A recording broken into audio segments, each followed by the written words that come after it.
There are some places on Earth that sound almost mythical, and Kashmir, it's one of them.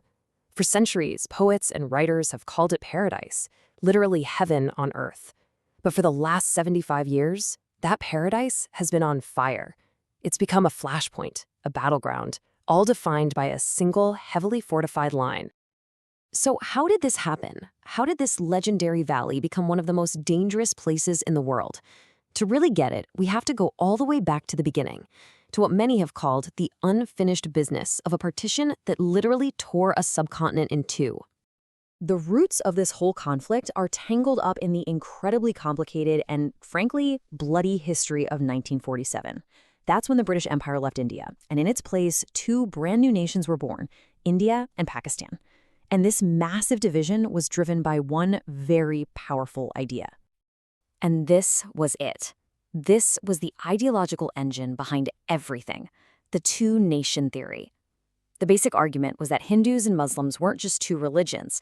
They were two distinct nations that couldn't coexist in one country. And that belief literally carved the nation of Pakistan out of the map of British India, setting the stage for absolute chaos. Okay, so to try and manage this colossal split, they laid out a few principles. It sounds logical, right? States should join whichever nation they border, and the will of the people should matter. But, and this is a huge but, the rulers of these 565 semi-independent princely states got the final say. And for Kashmir, which had a Muslim majority but a Hindu ruler, well, these rules didn't bring clarity. They created the perfect storm for conflict. And then came this one decision that many historians look back on as a massive, critical turning point. The District of Gurdaspur. It had a Muslim majority, so it should have gone to Pakistan, right? Well, it was awarded to India. This was hugely controversial because it seemed to break the core logic of the partition.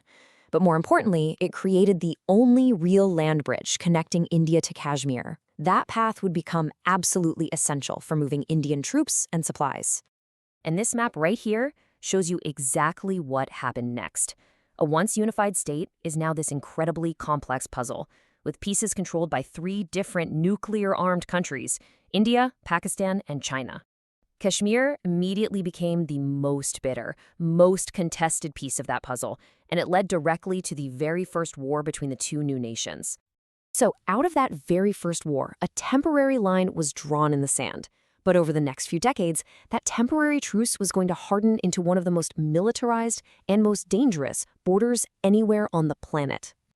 Let's fast forward to 1972. After a third major war between them, the leaders of India and Pakistan sat down together in a city called Simla. The goal was huge: finally end the conflict for good, to create a real framework for lasting peace. And the agreement they signed would forever change the border in Kashmir. So here's the really crucial part. The Simla Agreement took what was called the ceasefire line, something the UN set up way back in 1949 as a temporary measure, and it gave it a new name, the Line of Control, or LOC. Now, this was way more than just a name change. It turned a placeholder into a de facto border, basically cementing the division of Kashmir without actually solving the root problem of who it belongs to. Now, you'd think making the border official would bring peace, right? Nope. In fact, the Line of Control became the very epicenter of this tragic repeating cycle of war, insurgency, and failed diplomacy that has haunted the region ever since. And we're not just talking about the constant small-scale skirmishes that have taken thousands of lives along the LOC. No, since partition, India and Pakistan have fought three full-scale wars, and Kashmir has been right at the heart of every single one of them. This timeline just lays out the devastating pattern so clearly. The 65 war is followed by a massive insurgency erupting in 89. Then, in 1998, the stakes are raised to an almost unimaginable level when both countries go nuclear. You see a glimmer of hope with the peace process in the 2000s, but that gets shattered by the Mumbai attacks. And most recently, in 2019, India revoked Kashmir's special status, tightening its control and cranking up the tension all over again. And that brings us to the terrifying reality of the present day. All of this history, the partition, the wars, that hardened border, it's all happening now under the shadow of nuclear weapons. It's what makes the Line of Control arguably the most dangerous border in the world. So what does this standoff actually look like right now on the ground? What are the real forces at play on either side of this line that has divided a people and a region for over 75 years?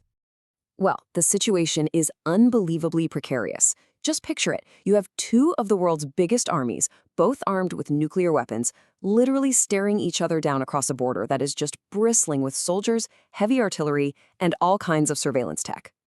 Now, this is fascinating because it breaks down the real balance of power. India has the edge with its huge conventional army and its booming economy, and it's got a deepening partnership with the US. But Pakistan counters that with a really strong nuclear deterrent and a critical all-weather alliance with China. So you see, this isn't some simple David versus Goliath story. It's an incredibly complex web of competing strengths, which makes any miscalculation potentially catastrophic. Which leaves us with this huge, sobering question. After 3/4 of a century of bloodshed, of failed talks, and now a nuclear standoff, can this line, a line drawn in the chaos of partition, ever be erased? Or is this paradise, now a fortress, just destined to remain the world's most dangerous border? The final chapter of that story? Well, it still hasn't been written.